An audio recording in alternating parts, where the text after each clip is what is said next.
makikita nyo na kung saan napunta at nakarating itong ating pagpapawa. Magkakaroon tayo ng bagong tahanan para sa ating mga kababayang San Joseño.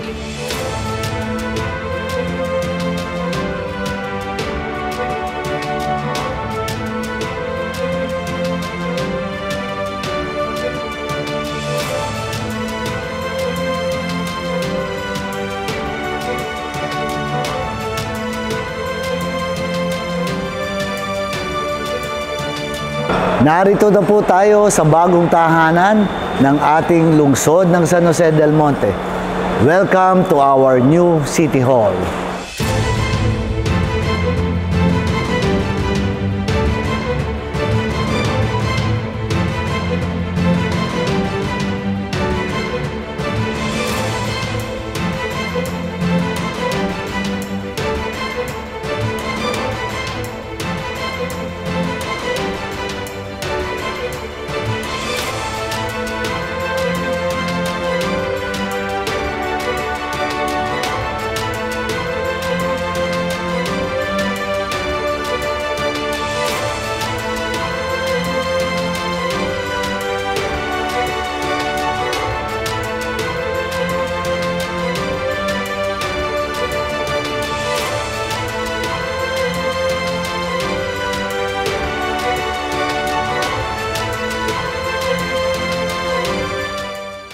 Ang ating naipangako sa taong bayan, magkakaroon tayo ng bagong tahanan para sa ating mga kababayang San Joseño, para makita nyo kung saan napupunta ang buwis na binabayaran ng ating mga kababayan dito sa lungsod ng San Jose del Monte.